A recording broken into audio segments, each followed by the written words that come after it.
Hello everyone, welcome back to nursing ignite where preparation meets your confident, जहां आपके concepts होते हैं clear, simple and exam oriented. तो आज हम लेकर आए हैं आपके लिए आरआरबी पीवाईक्यू सीरीज की क्लास थर्ड, जहां आपको बहुत सारे इंपॉर्टेंट जो कॉन्सेप्ट्स हैं वो देखने को मिलेंगे। और ये जो आपके पीवाईक्यू सीरीज है ये आपके अदर एग्जाम जैसे कि नॉर्सेट, ईएसआईसी, DSSS सबके लिए भी बहुत ज़्यादा हेल्पफुल होगी। सो चलिए स्टार्ट करते हैं हमारी क्लास।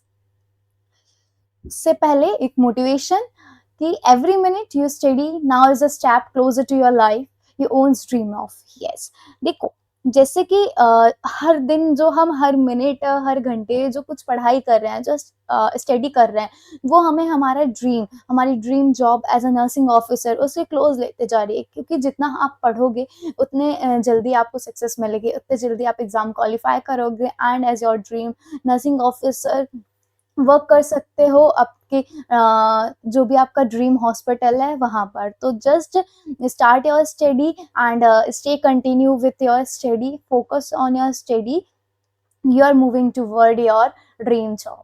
सो चलिए स्टार्ट करते हैं वो question series. So let's see our first question. Read the first question carefully, then we will discuss the answer. Chest tube या drain should not be clamped. Why? जब आप कोई पेशेंट को ड्रेन आउट करने के लिए चेस्ट ट्यूब लगाते हो, सो उसको हमें क्लैम्प नहीं करना है, should not be clamped. Why? They are asking the reason why chest tube is not clamped. Option A बोल रहा है it is painful. Option B is saying it lead to tension pneumothorax, it leads to accumulation of more blood, it create negative pressure. So what will be your correct answer? Chest tube यदि patient को लगा है, उसको आपको clamp क्यों नहीं करना है? What is the reason behind it? देखो, जब भी आप चेस्ट ट्यूब लगाते हो, चेस्ट ट्यूब इंसर्ट करते हैं, उससे मेनली दो पर्पस होते हैं। यदि जो एक्स्ट्रा एयर है उसको हमें रिमूव आउट करना है to prevent the tension pneumothorax, and जो एक्यूमुलेटेड ब्लड हो गया है, जो सिक्रीशंस है, उसको ड्रेन आउट करना है। लेकिन यदि हमने जो चेस्ट ट्यूब है उसको क्लैम्प कर दिया तो उससे क्या रिस्क हो सकती है ना? ये जब हम क्लैम्प कर देंगे ट्यूब को, तो जो एयर है फ्रॉम द प्लूरल स्पेस वो नहीं निकल पाएगी। ठीक है, देखो ये आपका जैसे लंग्स है, यहाँ चेस्ट ट्यूब डली है और इसको आपने क्लैम्प कर दिया। अब हमारा पर्पस क्या था? जो एयर है, एक्स्ट्रा ब्लड है, जो सिक्रीशंस हैं, उसको रिमूव आउट करना। अब जैसे ही आपने इसको क्लैम्प कर दिया तो जो ब्लड है वो बाहर नहीं आ पाएगा, जो एयर है वो नहीं निकल पाएगी। अब एयर नहीं निकल पाएगी तो वो क्या होगी? एक्यूमुलेट हो जाएगी। जैसे ही एयर एक्यूमुलेट होगी तो क्या हो जाएगा? पॉजिटिव प्रेशर बढ़ जाएगा और लंग्स जो है वो कोलैप्स हो जाएगा। लंग्स जो नॉर्मल था अब वो कोलैप्स हो जाएगा क्योंकि एयर उसको पुश कर रही है। साथ साथ जो मीडिया स्टर्नम है वो भी आपका शिफ्ट हो जाएगा टुवर्ड द अपोजिट साइड। ठीक है, तो यदि हम क्लैम्प कर देंगे, चेस्ट ट्यूब को क्लैम्प कर दे रहे हैं, तो most important risk, life threatening risk हम बोल सकते हैं। लाइफ थ्रेटनिंग क्या हो सकता है? that is the tension pneumothorax. Tension pneumothorax. क्यों? क्योंकि जो एक्सेसिव एयर है वो accumulate हो जाएगी into the pleural space and it is pushing the lungs and medial sternal is shifted toward the opposite side. So ये एक लाइफ थ्रेटनिंग कंडीशन होती है, इसको हमें अवॉइड करना है। तो हम जो चेस्ट ट्यूब है उसको कभी भी क्लैम्प नहीं करते हैं। अब हम ऑप्शन पे देखते हैं। इट इज पेनफुल, नहीं, पेन और क्लैम्प करने से चेस्ट ट्यूब डला है तो पेन हो सकता है, but it is not related कि जब हम क्लैम्प करेंगे तो ज्यादा पेन होगा। No. It lead to tension pneumothorax. Tension pneumothorax, yes, हमने पढ़ा है कि tension pneumothorax is life threatening condition. यदि हमने क्लैम्प कर दिया so it will result into tension pneumothorax, तो इसको हम कंसीडर कर सकते हैं। बाकी और ऑप्शन देखते हैं। It lead to accumulation of more blood. Yes, देखो मोर ब्लड तो एक्यूमुलेट होगा क्योंकि जैसे ही आपने क्लैम्प करा है, मोर ब्लड नहीं बोल सकते, बट जो ब्लड है उसको ड्रेन होने के लिए स्पेस नहीं मिलेगा, वो ड्रेन नहीं हो पाएगा, ड्रेन आउट नहीं हो पाएगा। तो जो ब्लड है वो कलेक्ट होता रहेगा वहां पर, but it is not an life threatening emergency like tension pneumothorax. तो tension pneumothorax life threatening emergency है। ठीक है, ब्लड एक्यूमुलेशन होगा बट क्लैम्प करने से मोर ब्लड एक्यूमुलेट नहीं होगा, बस उसको ड्रेन आउट होने के लिए स्पेस नहीं मिलेगा। ठीक है, it create negative pressure. Negative pressure नहीं, जब आप जैसे ही आप ट्यूब को क्लैम्प कर देंगे तो जो एयर है वो बैक होगी, ठीक है, लंग पे प्रेशर लगाएगी, ब्लड एक्यूमुलेट होगा, तो it will generate the positive pressure, positive pressure. Chest tube में ड्रेनेज में हम नेगेटिव प्रेशर तो लगाते हैं to drain out the secretion, है ना, तो नेगेटिव प्रेशर से उसको कनेक्ट कर सकते हैं, बट जैसे यदि आप क्लैम कर दोगे तो it will generate the positive pressure, ठीक है। तो यहाँ मोस्ट इंपॉर्टेंट थिंग क्या है, टेंशन न्यूमोथोरैक्स, जो कि एक लाइफ थ्रेटनिंग कंडीशन है, उसको प्रिवेंट करने के लिए हम ट्यूब को कभी भी क्लैम नहीं करेंगे। क्लियर है? So correct answer will be answer B, that is it lead to the tension pneumothorax. Clear है? देखो, देख सकते हो यहाँ पर, जैसे कि ये आपके लंग्स हैं, ठीक है, ये जो ट्यूब थी, यदि आपने इसको क्या कर दिया है, क्लैम कर दिया है, क्लैम कर दोगे तो क्या हो जाएगा, जो एयर है वो एक्यूमुलेट हो जाएगी और जो ब्लड है वो भी एक्यूमुलेट होगा। अब एयर जैसे जैसे ज्यादा एक्यूमुलेट होगी, वो क्या करेगा, प्रेशर लगाएगा इनटू द लंग्स, और जो आपका लंग्स है वो क्या हो जाएगा, कोलैप्स होने लगेगा। कोलैप्स के साथ साथ वो क्या करेगा, मीडियस्टर्नल पे प्रेशर लगाएगा और मीडियस्टर्नल शिफ्ट हो सकता है, और ये क्या करेगा, रेस्पिरेटरी और सर्कुलेटरी कॉम्प्रोमाइज कर सकता है आपका। जैसे ही लंग्स कोलैप्स होंगे तो क्या हो जाएगा, हाइपोक्सिया, गैसियस एक्सचेंज नहीं हो पाएगा, ऑक्सीजनेशन डिक्रीज हो जाएगा, और ठीक है। सो यहाँ पर आप देख सकते हो, और ये क्या हो रहा है, यदि ज्यादा प्रेशर बढ़ेगा तो मीडियस्टर्नल शिफ्ट होगा, मीडियस्टर्नल शिफ्ट होगा तो कंप्रेस करेगा हार्ट को, वीनस रिटर्न जो है हार्ट का वो क्या हो जाएगा, कम हो जाएगा, ठीक है। क्लियर है? आई थिंक क्लियर होगा। तो कभी भी चेस्ट ट्यूब यदि लगा हुआ है पेशेंट में तो उसे you never have to clamp it. Clear? चलें आगे।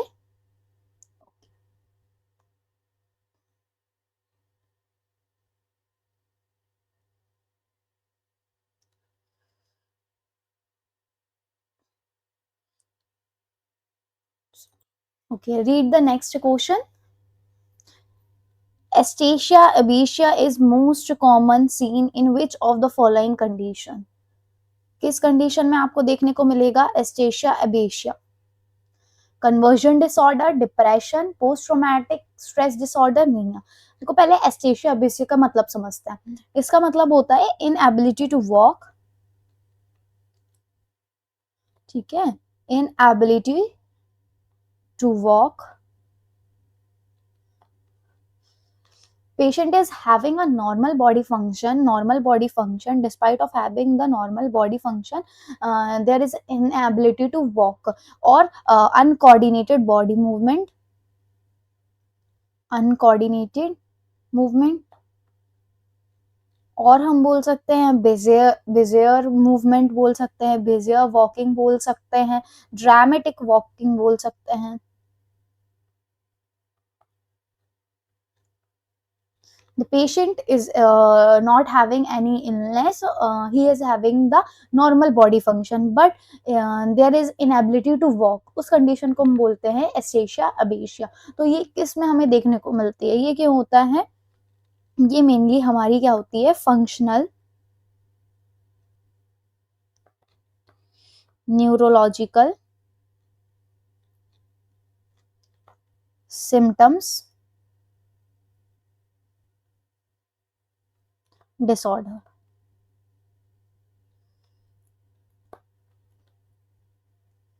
देखो ये कब चेंज करता है, जैसे कि पेशेंट को हम बोल सकते हैं फंक्शनल न्यूरोलॉजिकल सिम्टम डिसऑर्डर जब होगा, तब पेशेंट क्या करता है, जो ड्रामेटिक वॉक करता है, ड्रामेटिक मूवमेंट करता है, जिसको हम बोलते हैं एस्टेशिया एबेशिया, इनएबिलिटी टू वॉक और टू मेंटेन द पोजीशन। तो अब इसमें क्या हो रहा है, मेनली कौन सी डिसीज में होता है, हम बोल रहे हैं इसमें फंक्शनल न्यूरोलॉजिकल सिम्टम डिसऑर्डर है, एक कोई भी सिम्टम जो कि पेशेंट वो कर रहा है बट एक्चुअली में नॉर्मल बॉडी फंक्शन है, कोई भी मेडिकल रिपोर्ट्स में आपको कोई भी दिक्कत नहीं दिखेगी। तो देखते हैं हम option, conversion disorder, depression, post traumatic stress disorder, mania. Yes, functional neurological symptom disorder को हम बोलते हैं कन्वर्जन डिसऑर्डर। इसमें पेशेंट क्या करता है, एक कोई भी सिम्टम को लेके शो करता है और बाकी उसका जो नॉर्मल बॉडी फंक्शन इंटैक्ट रहता है। डिप्रेशन तो क्या है आपका, साइकोमोटर रिटार्डेशन बोल सकते हैं, इसमें सुसाइडल आइडेशन आते हैं due to lot of stress, तो ये इसमें एस्टेशिया एबेशिया में देखने को नहीं मिलेगा। Post traumatic stress disorder, post traumatic disorder में क्या होता है कि आफ्टर द ट्रॉमा रियकरेंस होता है, जो ट्रॉमेटिक इवेंट्स हैं वो रिकॉल होते हैं, तो इसमें एंजाइटी पेशेंट एंजियस रहेगा, बट उसमें एस्टेशिया एबेशिया नहीं देखने को मिलेगा। Mania is what? Hyper elevation of the mood, elevated mood हो जा रहा है, हाइपर एक्टिविटी हो जाएगी, तो उसको बोलते हैं हम mania. Elevated mood is known as, it is a mood disorder, ठीक है, तो उसमें एस्टेशिया एबेशिया नहीं मिलेगा। So the correct answer will be conversion disorder, it is also known as functional neurological symptom disorder. Clear है? चले आगे। देखो, पेशेंट के ऐसे ड्रामेटिक मूवमेंट दिखेगी आपको, inability to stand or walk बोल सकते हैं, that is known as एस्टेशिया एबेशिया, most commonly seen in conversion disorder। ठीक है, चलें आगे।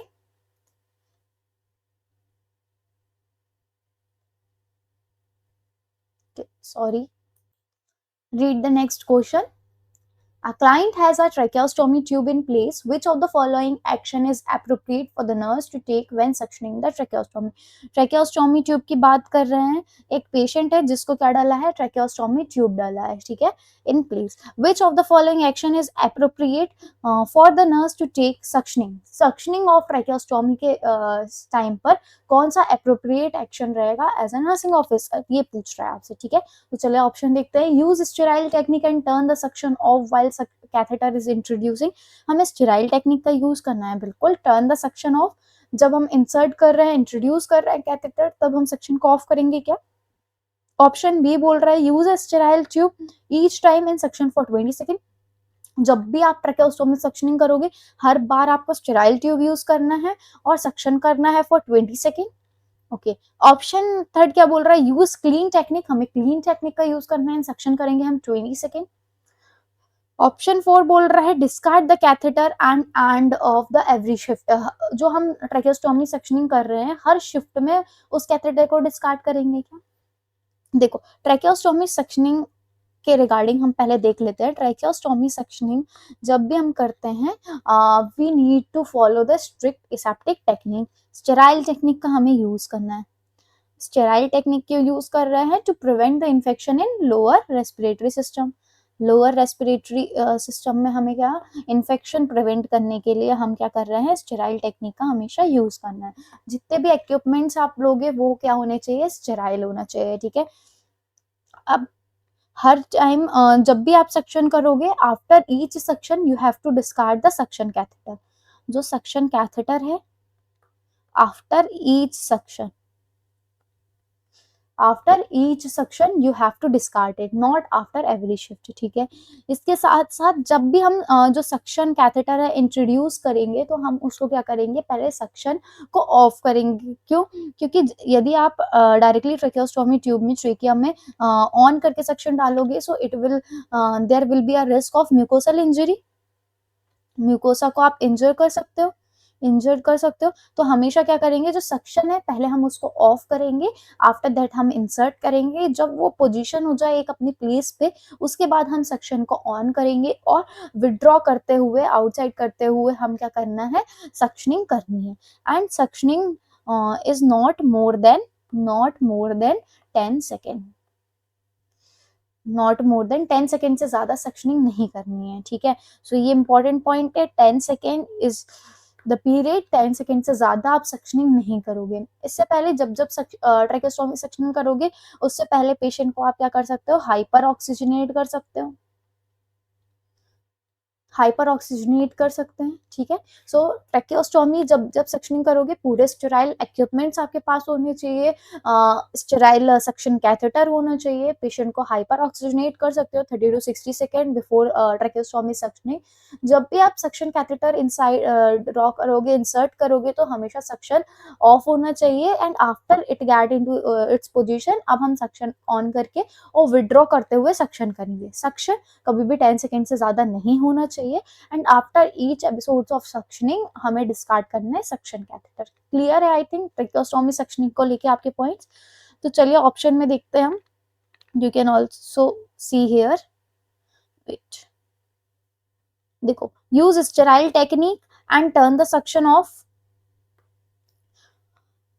बिल्कुल हमें स्टेराइल टेक्निक का यूज करना है और सक्शन को ऑफ करना है जब हम कैथेटर इंट्रोड्यूस करेंगे। बिल्कुल सही है हमारा। Use a sterile tube each time, sterile tube use करना है, हाँ बिल्कुल करना है। एंड सक्शन फॉर 20 सेकेंड नहीं, हमें कितना सक्शन करना था, only for 10 second not 20 second. तो ये ऑप्शन हमारा गलत हो जाता है। Use clean technique and suction for 20 second नहीं, क्लीन टेक्निक कभी भी यूज नहीं करना है, we have to use sterile technique और सक्शन हमेशा कितना होना चाहिए, 10 सेकेंड। तो ये ऑप्शन तो बिल्कुल ही गलत है। Discard the catheter at the end of every shift नहीं, हर शिफ्ट नहीं, after each suctioning we have to discard the catheter. तो ये भी हमारा गलत है। तो अब correct answer is we have to use sterile technique and turn the suction off while catheter is introducing. Clear है? Option A will be the correct. चले नेक्स्ट क्वेश्चन पे।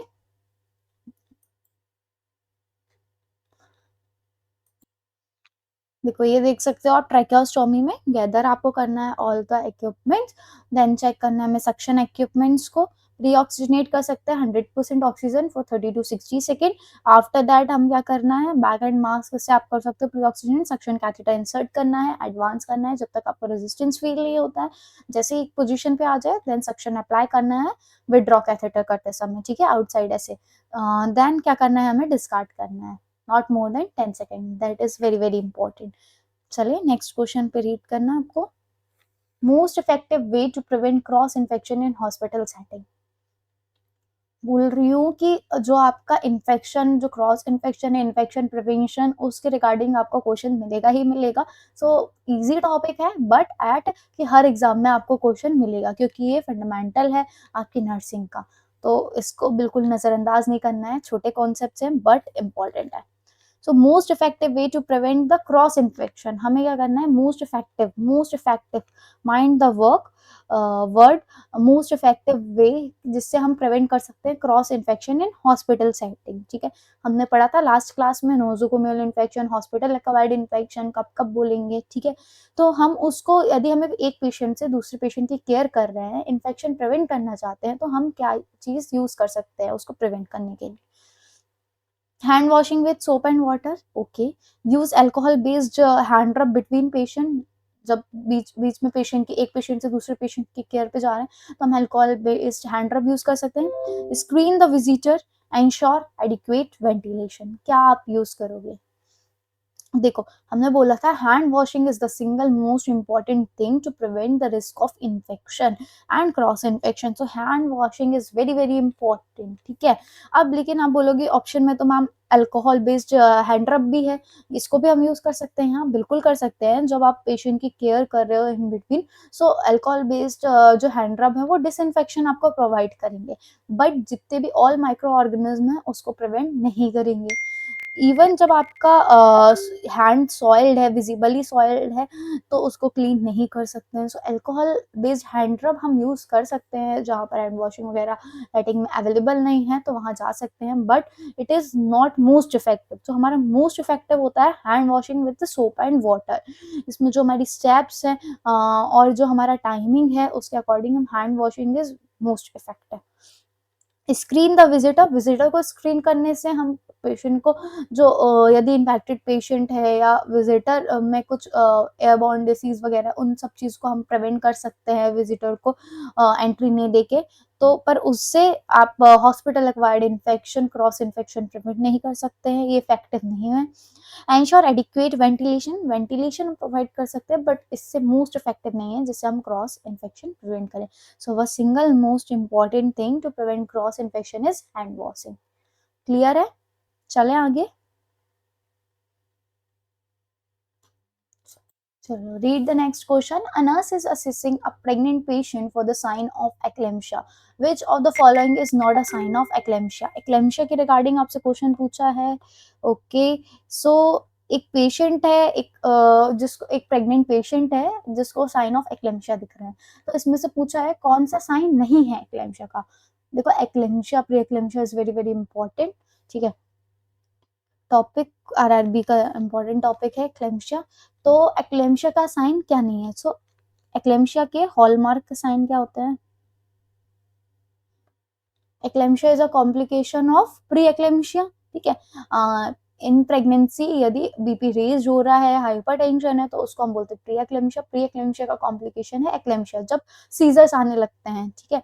तो सीजर्स जब आपको प्रेजेंट दिखेंगे तो आप उसको, और जो बीपी है आपका इंक्रीज हो जाएगा, उसको हम बोलते हैं एक्लेम्शिया। एक्लेम्शिया के हॉलमार्क साइन होते हैं आपके प्रोटीन यूरिया। प्रोटीन यूरिया आपको देखने को मिलेगा, बीपी देखने को मिलेगा मोर देन 170/90, ठीक है। और साथ साथ में आपको सीजर देखने को मिलेंगे। सीजर कौन से होंगे? Tonic clonic seizure, tonic clonic seizure. तो ये हैं आपके कुछ hallmark sign of eclampsia. BP raise है 170/90 से, सीजर देखने को मिलेंगे, टॉनिक क्लोनिक सीजर और प्रोटीन यूरिया। तो यदि ये सारे साइन है तो आप बोल सकते हो इट इज एक्लेम्शिया।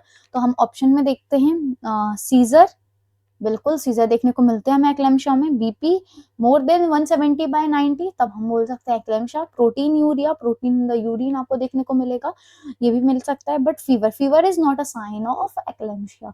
तो not a sign of eclampsia आपसे पूछा है, सो फीवर आपका साइन नहीं है। सो इसमें आपका करेक्ट आंसर क्या होगा? Fever. Option A will be our correct answer. ठीक है, क्लियर है? Okay, read the next question. Complication of wound healing are, wound healing के क्या क्या कॉम्प्लिकेशन आपको देखने को मिलेंगे? Infection and suppuration, hypertrophied scar and keloid formation, contracture, all of the above.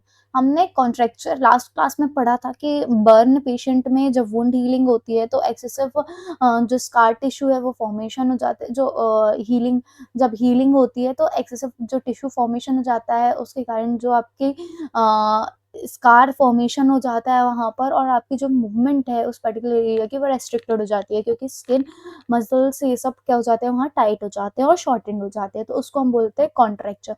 तो जब जब वुंड हीलिंग होगा तो आपको कॉन्ट्रैक्चर देखने को मिल सकता है, बिल्कुल मिल सकता है।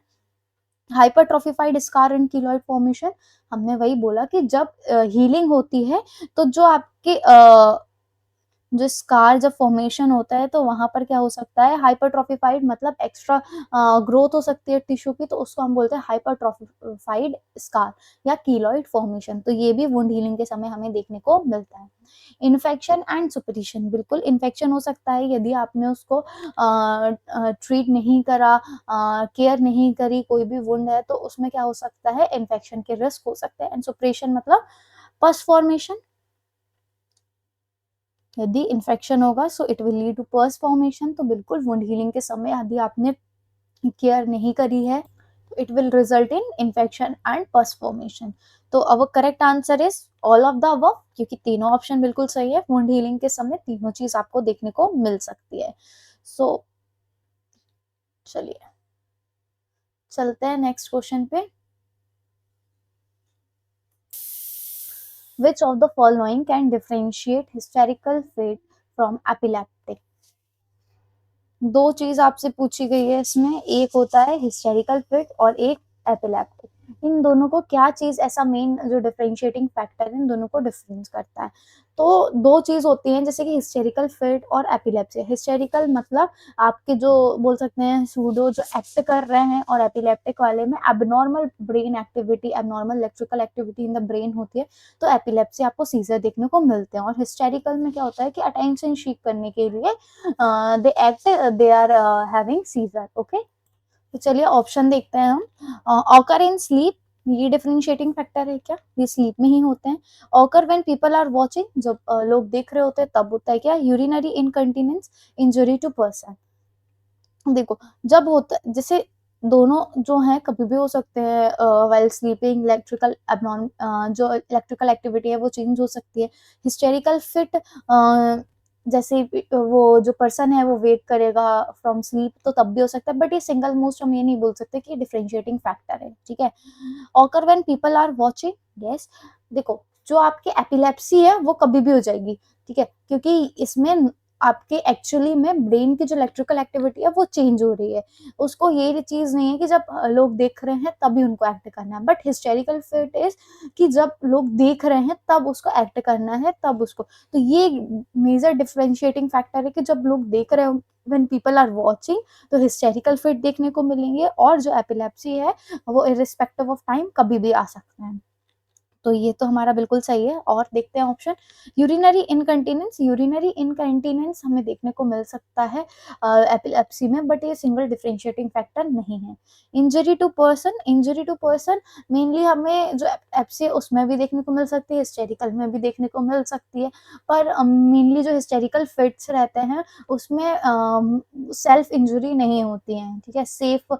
इसमें जो एपिलेप्सी है उसमें आपको टंग बाइट दिख सकती है, टंग बाइट हो सकती है, क्योंकि रिजिड बॉडी मूवमेंट हो जाते हैं उसके कारण, और अदर इंजरी कर सकता है, पेशेंट फॉल हो सकता है, बट हिस्टेरिकल फिट में नहीं है। बट ये सिंगल मोस्ट डिफरेंशिएटिंग फैक्टर नहीं है। Most important our differentiating factor is occur when people are watching.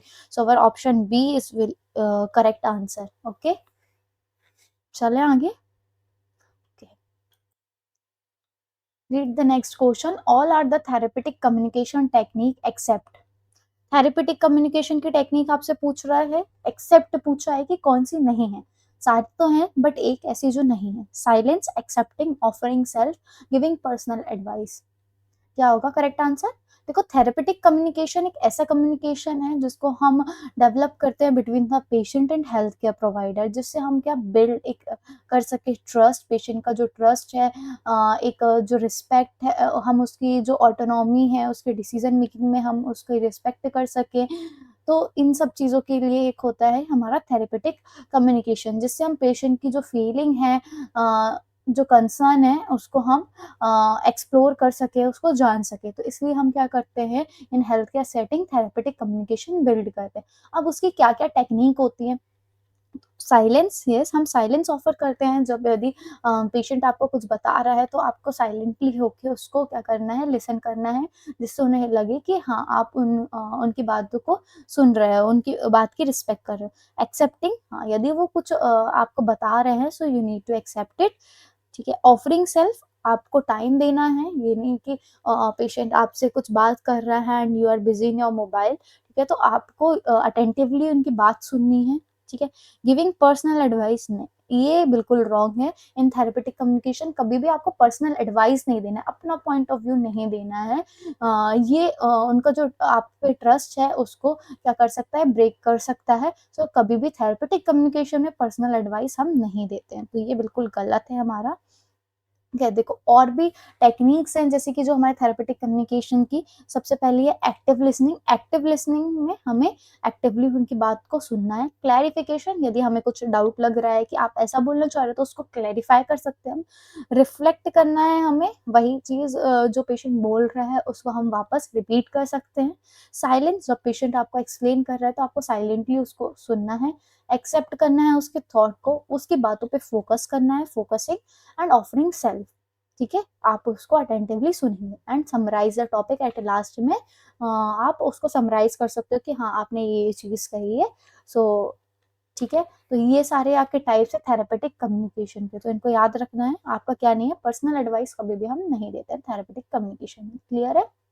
चले आगे। Okay, read it. A nurse just enter a client's room and find a client lying on the floor. Which action should the nurse perform first? जैसे ही एक nurse एक client के room में, एक child के room में एंटर होती है और उसने देखा कि फ्लोर पे जो क्लाइंट है वो लाई डाउन कर रहा है, तो सबसे पहला एक्शन क्या परफॉर्म करेंगे? बीइंग अ नर्स आप क्या परफॉर्म करोगे? ऑप्शन ए बोल रहा है ask the client what happen, उससे जाके पूछोगे कि क्या हो गया है। कॉल फॉर हेल्प, हेल्प के लिए बुलाओगे। Check responsiveness of the client and assist for the level of consciousness if unconsciousness, ठीक है। Assist the client back to back. को जब भी यदि कोई पेशेंट लाई डाउन हमें मिलता है तो हमारी फर्स्ट रिस्पॉन्सिबिलिटी होती है कि हम उसको असिस्ट करें। अब असिस्ट करने में हम उसमें क्या देखते हैं, चेक रिस्पॉन्सिवनेस, हम रिस्पॉन्स चेक करते हैं, यदि पेशेंट कॉन्शियस है, अनकॉन्शियस है। यदि पेशेंट अनकॉन्शियस है उसका लेवल ऑफ कॉन्शियसनेस देखेंगे, यदि अनकॉन्शियस है तो फिर हम क्या कर सकते हैं, फर्दर कॉल फॉर हेल्प कर सकते हैं, और हमारा जो मैनेजमेंट है अकॉर्डिंग टू द कंडीशन, जैसे कि जो सीपीआर वगैरह के जो स्टेप्स हैं उनको हम फॉलो कर सकते हैं, ठीक है। कॉन्शियसनेस देखेंगे, पल्स देखेंगे, पर हमारी फर्स्ट प्रायोरिटी क्या है, हम जाके पूछेंगे नहीं व्हाट हैपेंड, सबसे पहले हम उसका क्या चेक करेंगे, रिस्पॉन्स चेक करेंगे। कॉल फॉर हेल्प तुरंत नहीं बुलाएंगे, पहले हम चीज तो पता करें कि रिस्पॉन्सिव है, कॉन्शियस है पेशेंट, अनकॉन्शियस है, फॉल डाउन हो गया है, ऐसे नॉर्मल इंजरी हो गई है कि कार्डियक अरेस्ट में गया है, तो पहले हमें क्या करना है, असेस करना है, रिस्पॉन्सिवनेस चेक करना है। तो first priority will be check for the responsiveness, ठीक है।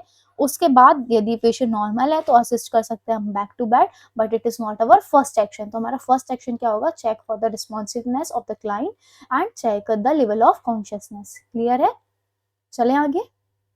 Okay, read it. A client was admitted in post anesthesia care unit after a pneumotomy with a chest tube, ठीक है।